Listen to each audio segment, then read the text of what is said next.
Nós nos propomos a falar sobre Jesus essas últimas semanas, né? E é engraçado porque falar de Jesus é muito simples. Falar de Jesus e pregar Jesus é comovente, porque quando nós olhamos para a vida dele, para a morte, pela obra dele, não tem como não se apaixonar por essa pessoa. É impossível você conhecer Jesus e não se apaixonar por Jesus. E eu não estou dizendo para você assim, é um pastor poético que está te falando. Não é isso. Mas se você conhecer Jesus e conhecer a obra de Jesus, e você ler, sabe, os evangelhos que retratam uma história, é impossível você não se apaixonar por esse homem. É impossível.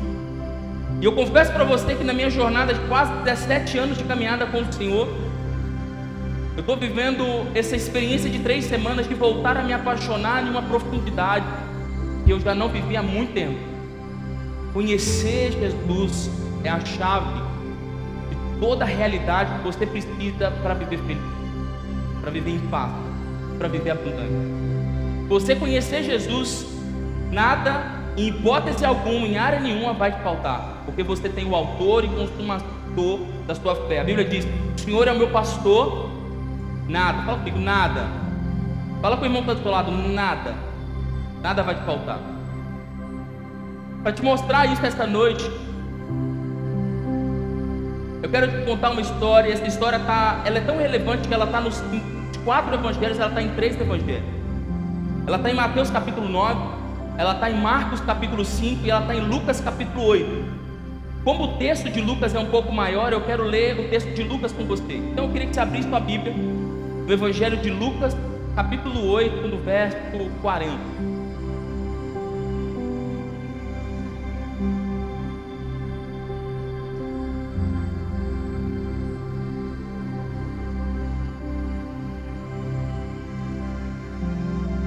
Evangelho de Lucas, Evangelho segundo Lucas, capítulo 8, verso 40. Se você achou, pode acompanhar comigo. Diz assim: quando Jesus voltou, uma multidão o recebeu, pois todos o esperavam. Então um homem chamado Jairo, dirigente da sinagoga, veio e prostrou-se aos pés de Jesus, implorando-lhe que fosse à sua casa, porque a sua única filha, de cerca de 12 anos, estava morta. Estando Jesus a caminho da multidão, a multidão o comprimia, e estava ali uma certa mulher que havia 12 anos que havia sofrendo uma hemorragia, e gastara tudo o que tinha com os médicos, mas a ninguém pudera curá-la. Ela chegou por trás dele, tocou na borda do seu manto, imediatamente cessou a sua hemorragia. Quem tocou em mim? Perguntou Jesus. Como todos negassem, Pedro disse: mestre, a multidão se aglomera e te comprime. Mas Jesus disse: alguém tocou em mim, eu sei que de mim saiu o poder. Então a mulher, vendo que não conseguiria passar desapercebida, veio tremendo e prostrou-se aos pés de Jesus. Na presença de todo o povo, contou o que tinha tocado nele, como fora instantaneamente curada. Então ele lhe disse: filha, a sua fé te curou, vá em paz. Enquanto Jesus ainda estava falando, chegou alguém da casa de Jairo, o dirigente da sinagoga, e disse: sua filha morreu, não me incomode mais do mestre. Ouvindo isso, Jesus disse a Jairo: não tenha medo, então somente creia, ela será curada.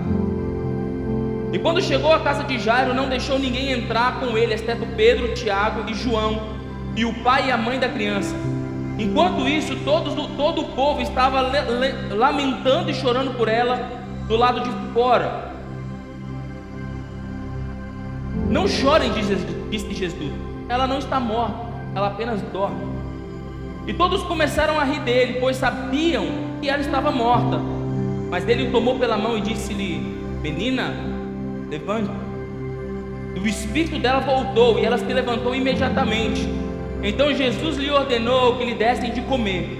E os pais dela ficaram maravilhados, mas ele lhes ordenou que não contassem a ninguém o que tinha acontecido.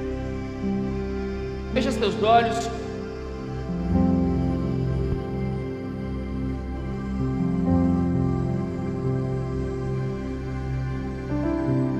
Meu amigo Jesus, quero te agradecer esta noite pela oportunidade de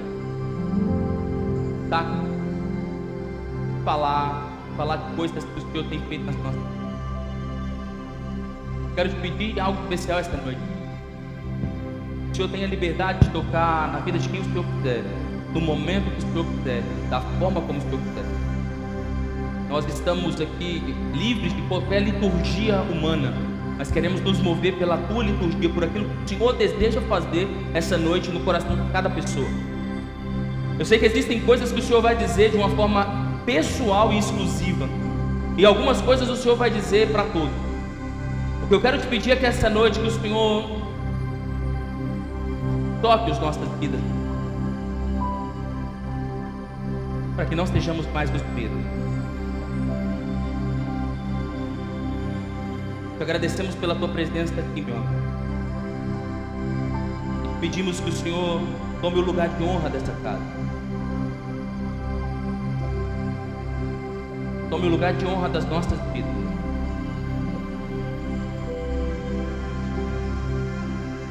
E ajusta e transforma nosso coração segundo a vontade que o Senhor tem para as nossas vidas.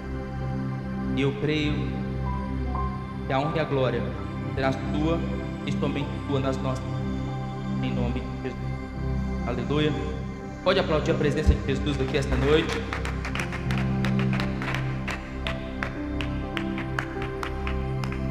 O tema da palavra de hoje é Cordeirinha, levante. Nós vamos falar sobre a vida de Jairo. E no texto de Lucas e no texto de Mateus, a Bíblia diz que Jesus usa um termo em aramaico, Talita Cumi, e segundo a própria tradução do português, significa menina, levanta.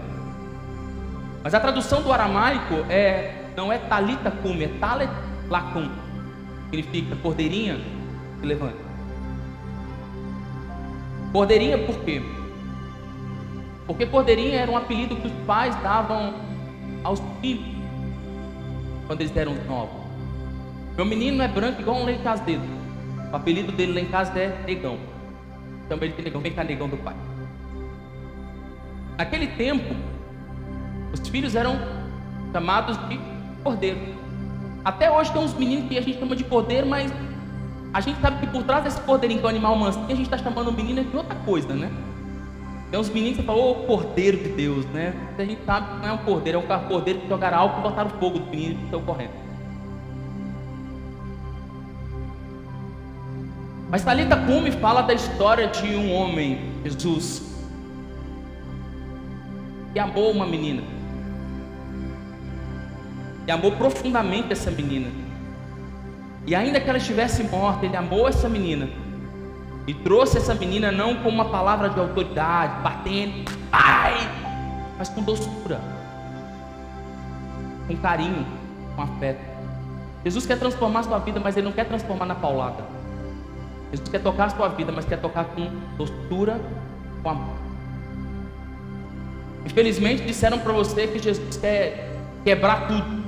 Não, Jesus quer quebrar, a única coisa que Jesus quer quebrar é a religiosidade e o pecado. Mas as outras coisas Jesus trata com doçura, com leveza, com alegria. E eu creio que nessa noite Jesus vai levantar cordeiros daqui, áreas das nossas vidas que estão em estado de óbito. Ele vai levantar aqui em nome de Jesus, com doçura, com leveza, para que você seja uma nova pessoa em nome de Jesus. Você pode ter um amém?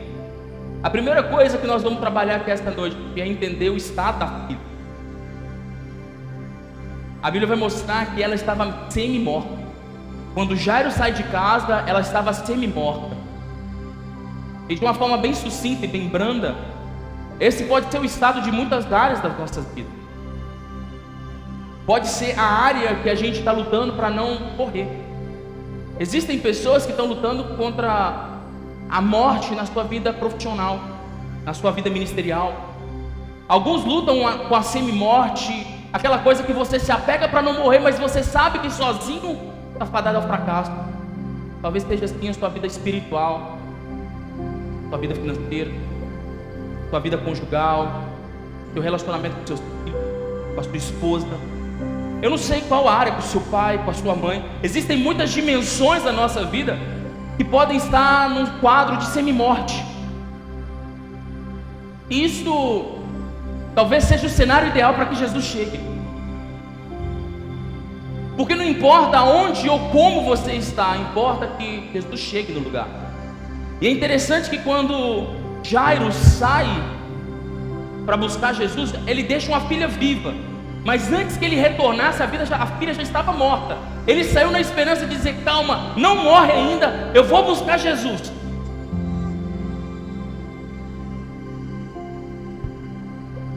Mas antes que ele retornasse, ele já recebeu a notícia que ela já tinha morrido. Mas o pai sai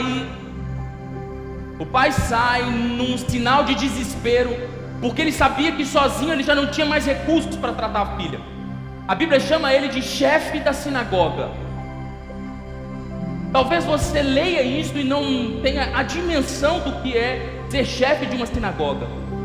Na verdade, a palavra aqui, sinagoga, ou chefe da sinagoga, não era uma função religiosa, mas uma função administrativa. Jairo não era qualquer pessoa, Jairo era um homem do governo. Jairo tinha sob ele a imputação de poder de governo. Ele representava um dos distritos da Judéia. Você não estava falando, é a mesma coisa, você está falando com um deputado, você está falando com um vereador, um homem que está investido de autoridade. E eu não sei se você sabe, quando Roma invade a Judéia e coloniza a Judéia, onde Jesus nasceu e cresceu e morreu, quando o Império Romano invade a Judéia, todo homem que se permitia trabalhar, como Mateus, por exemplo, ele era expurgado do meio do povo. Mas entendendo isso, que eram os publicanos, o próprio povo judeu se preparou e se colocou chefes ali para tratar diretamente com Roma, e chamou esses homens de governadores, chefes de sinagoga. Se você olhar para a história de Jesus e para os discípulos de Jesus, você vai ver que o tempo todo eles estavam à margem. Ninguém gostava deles, pelo contrário, eles iam contra aqueles que tinham autoridade, que eram os rabinos e os fariseus. Então eles estavam sempre à margem do que estava acontecendo realmente. E eles eram, fugiu a palavra, eles eram excluídos, marginalizados. Um chefe de sinagoga, se ver aquela pessoa, se estivesse com aquela pessoa, poderia trazer prejuízo social. É a mesma coisa que você está andando com pessoas que têm filme queimado. Mas você estava andando com aquele fulano. Então a primeira coisa que a gente vê nessa história é um homem que não se importou com a sua posição para buscar Jesus. Não se importou com aquilo que as pessoas poderiam dizer dele. Não se importou com o cargo, com o ofício e principalmente com a reputação. Porque tem muita gente que se importa mais com a sua reputação do que com o seu caráter. E reputação e caráter são duas coisas distintas. Caráter é aquilo que Deus diz sobre você. Reputação é aquilo que você mesmo diz. Tem muita gente se escondendo atrás de uma pseudo-reputação e se esquecendo de cuidar do seu caráter. Jairo olhou e mostrou e disse: a minha família está em perigo. Eu, como homem, preciso defender a minha família. Se ela está em perigo, eu não tenho mais recurso, eu vou atrás da única pessoa que pode ser o recurso, que é Jesus. Não importa o que vão falar de mim, eu vou atrás do que é necessário para que a minha família sobreviva. Talvez esse seja o primeiro cenário que nós precisamos destrinchar dentro de nós. O quanto que nós ainda nos importamos com as nossas reputações. Se me pegarem ajoelhado, o que vão pensar de mim? Se eu chorar, o que vão pensar de mim? Se eu pregar para alguém, falar de Jesus para alguém, o que será que vão dizer de mim? Será que vão falar que eu sou careta? Será que os meus amigos vão dizer que eu estou ficando bobo, que eu estou dando dinheiro para a igreja, que eu estou dando dinheiro para pastor? E lá fora é isso que dizem. Só que não é sobre o que dizem, é sobre o que você carrega. Não é sobre o que as pessoas pensam sobre você, é o que Deus diz sobre você. Quando Jairo olha para a realidade dele, ele diz: eu preciso salvar minha família.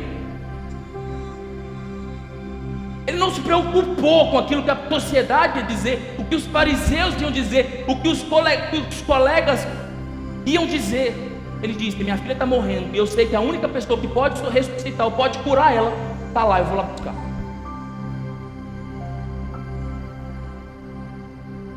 E o interessante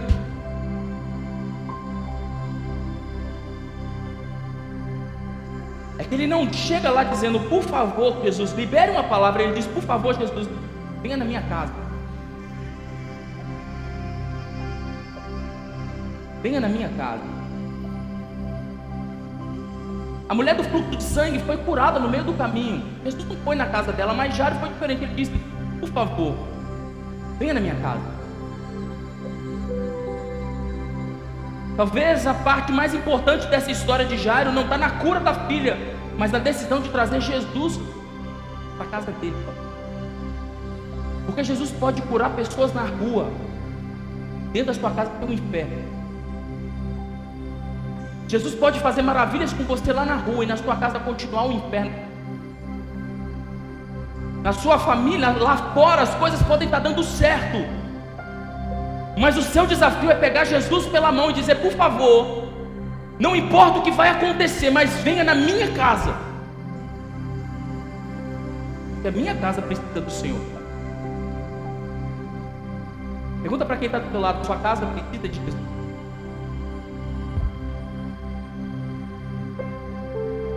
Porque Jesus pode te curar aqui hoje e mexer com toda a sua vida. Você crê nisso? Mas o mais importante não é Ele fazer isso, é você pegar o que você recebeu e levar para sua casa. Porque lá é o lugar que você deve ensinar, aprender e conhecer.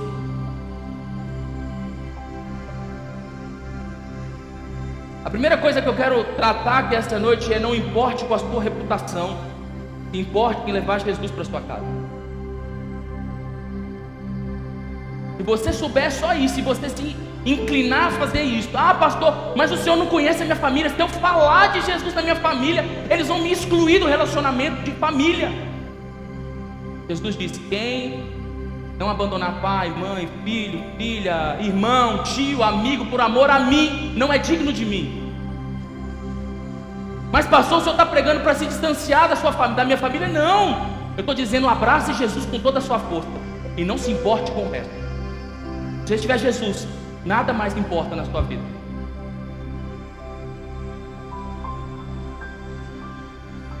Leve Jesus para sua casa hoje. Jesus está aqui. Ele pode ir de mãos dadas com você esta noite. A segunda coisa que eu quero falar aqui hoje é contar o episódio da mulher. No meio do caminho, Jairo, a Bíblia diz que a multidão o comprimia. Jesus estava andando e a multidão se apertando: por favor, Jesus, por favor, Jesus. Jesus talvez dizendo: por favor, deixa eu estar na casa desse homem.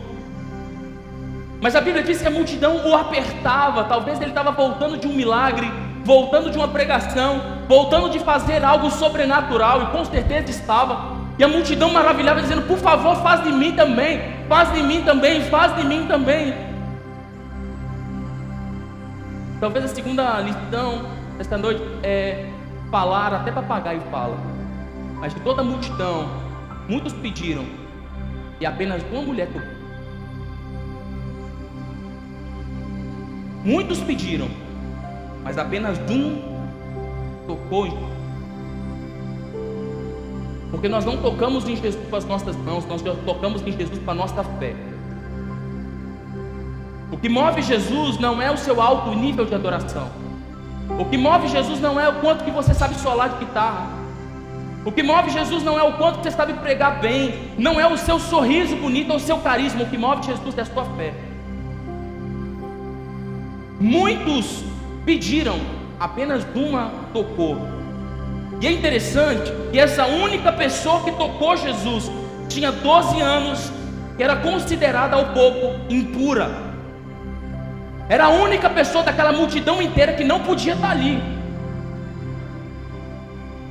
Quando nós olhamos para a lei de Moisés, uma mulher que sangrava, ou seja, cumpria o seu ciclo menstrual, ela ficava 7 dias afastada de casa.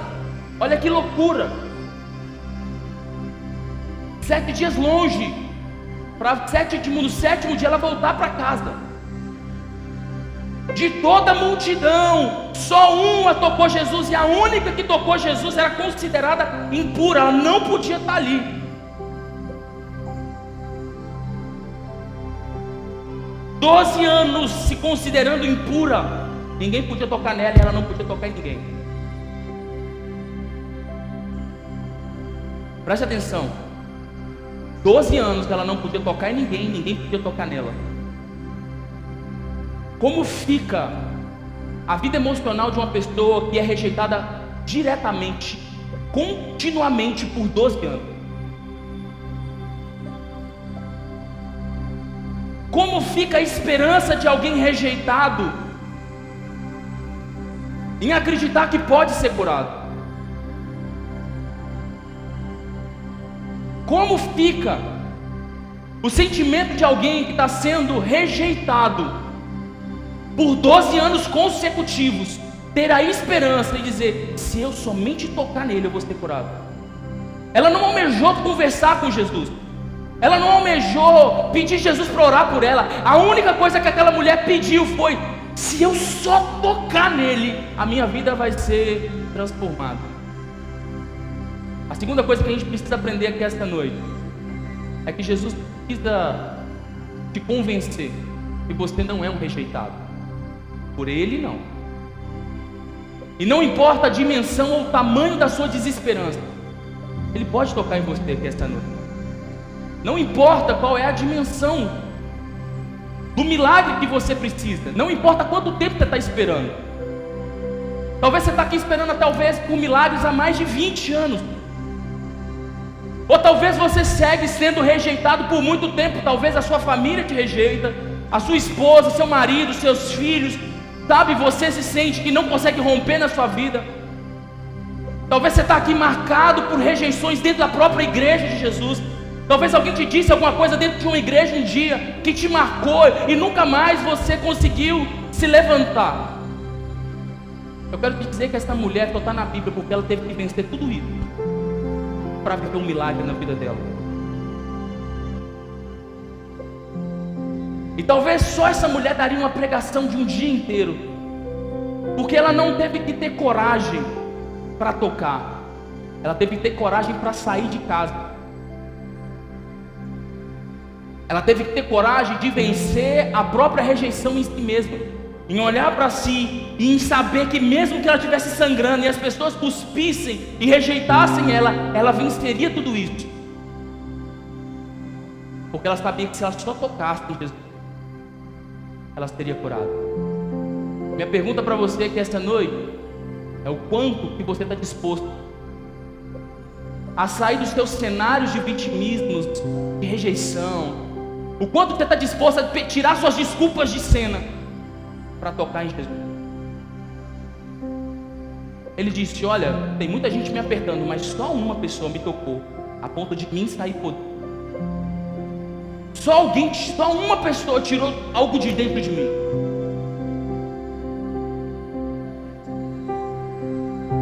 E minha pergunta para você é: quantos daqui querem tirar algo de Jesus daqui esta noite? Quantos daqui querem ser curados? Vencerem as rejeições que você carrega? Eu queria que você ficasse de pé.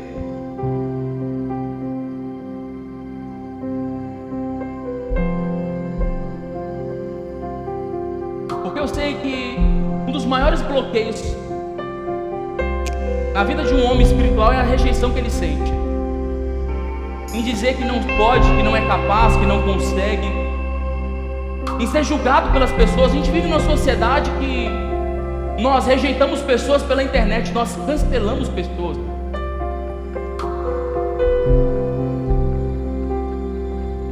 Mas Jesus está aqui para dizer que não cancelou você. Jesus não rejeitou você. Pelo contrário, não importa o cenário que você está vivendo, Jesus pode trazer cura sobre a sua vida esta noite. Jesus vai para a casa de Jairo. Jesus para por causa da mulher, mas ele ainda estava indo para a casa de Jairo. E a Bíblia diz que quando Jesus estava indo para a casa de Jairo, ele para por causa da mulher. Mas enquanto Jesus ainda falava com a mulher, algo aconteceu.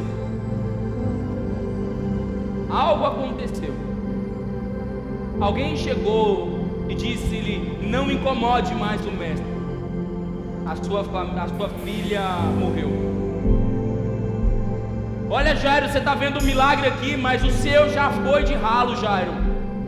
Para você, Jairo, para você, essa mulher tinha 12 anos e nada acontecia na vida dela. Jesus curou ela, mas você, Jairo, sinto muito, game over, seu tempo acabou. É aquelas pessoas que chegam na nossa história só para dizer: olha, para todo mundo serve, menos para você. Para você não tem mais jeito. Sempre haverá alguém no caminho de Jesus para nossa casa. Sempre vai ter alguém para dizer: não, para você eu acho que já acabou o tempo. Jesus diz: não tenha medo, não temas, apenas creia. Você pode olhar para quem está do seu lado e dizer: não tenha medo. Jesus vai para a sua casa, apenas creia, Ele vai chegar lá hoje. Aleluia. A Bíblia diz que Jesus vai para a casa de Jairo e o discípulo diz: não precisa ir, o seu tempo acabou. Mas Jesus vai assim mesmo. E na história contada pela história de Marcos, do Evangelho segundo Marcos, diz que quando Jesus chega na casa de Jairo, existiam homens que tocavam flautas, e existia um costume no meio do povo judeu, e quando alguém morria, contratava-se flautistas fúnebres, pessoas que tocavam músicas para que as pessoas pudessem ser induzidas a chorar ainda mais, para lamentar a morte. O quadro já era tão ruim que a família de Jairo já tinha contratado os flautistas. Eles já estavam lá tocando, as pessoas já estavam lá chorando. E Jesus chega nesse cenário, naquela casa onde a morte era o cenário. Pessoas que estão sempre presentes no ambiente de derrota. Flautistas, aquelas pessoas que estão do lado somente para se alimentar do caos e da derrota de uma família inteira.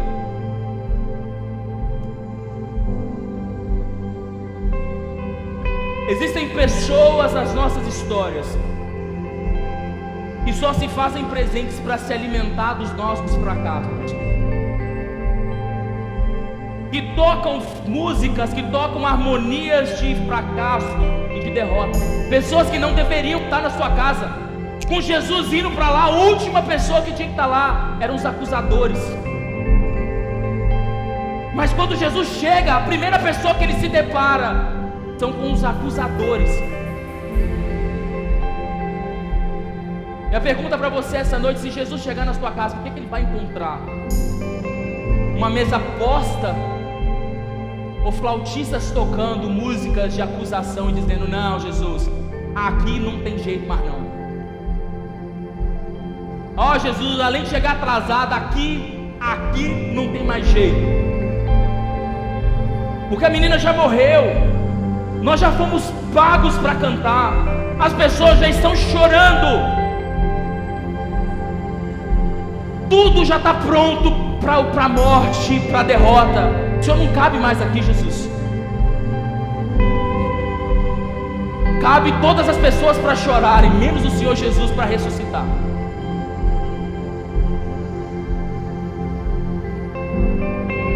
Você conhece alguém assim? Conhece pessoas que se alimentam do seu fracasso, que se alimentam das partes ruins da sua vida? E talvez Jesus poderia curar essas pessoas, poderia curar aquela menina lá, com eles lá. Mas Jesus disse: tire todo mundo, tire todo mundo da sala.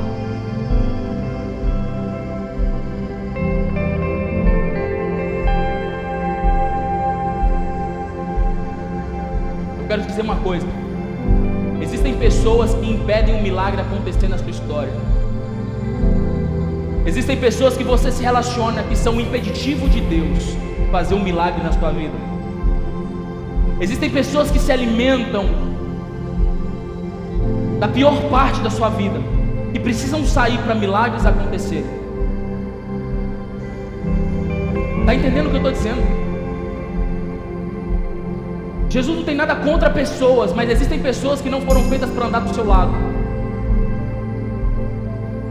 E para algo sobrenatural acontecer na sua vida, você vai ter que se distanciar para que Jesus caiba dentro da sua casa.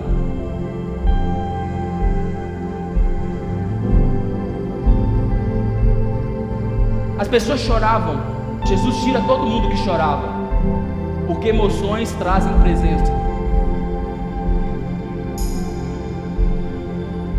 Emoções trazem presença. Numa casa cheia de caos, qual é a presença que impera naquele lugar? Cuidado com as pessoas que entram, cuidado com as pessoas que saem, cuidado com as pessoas que se conservam dentro de você. Porque presenças produzem ambiente, emoções produzem presença. Mas Jesus tira todo mundo, e eu creio que Ele vai tirar todo mundo da sua história que não diz respeito aos sonhos dele para a sua vida. Ele vai tirar. Na verdade, Ele vai mandar você tirar. Ele diz para Jairo: tira todo mundo, eu só quero você e sua mulher, Pedro, Tiago e João, eu só quero os meus, tira o resto porque não me importa. Ele tira todo mundo. E ainda sabendo que quem roubou a vida daquela menina foi o diabo. E ele podia dar um karate kid no diabo aquela hora. Satanás, solta a vida dessa menina. Solta agora. Traz o óleo, vamos ungir essa menina. A Bíblia diz que Jesus chega para ela e disse: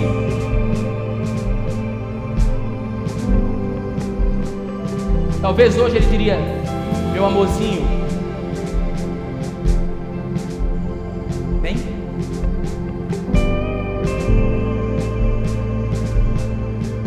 Ainda que o cenário fosse morte, ainda que todo o quadro estivesse dizendo morreu, perdeu, acabou, Jesus pega a menina pelas mãos e: filhinha, eu cheguei, pode se levantar.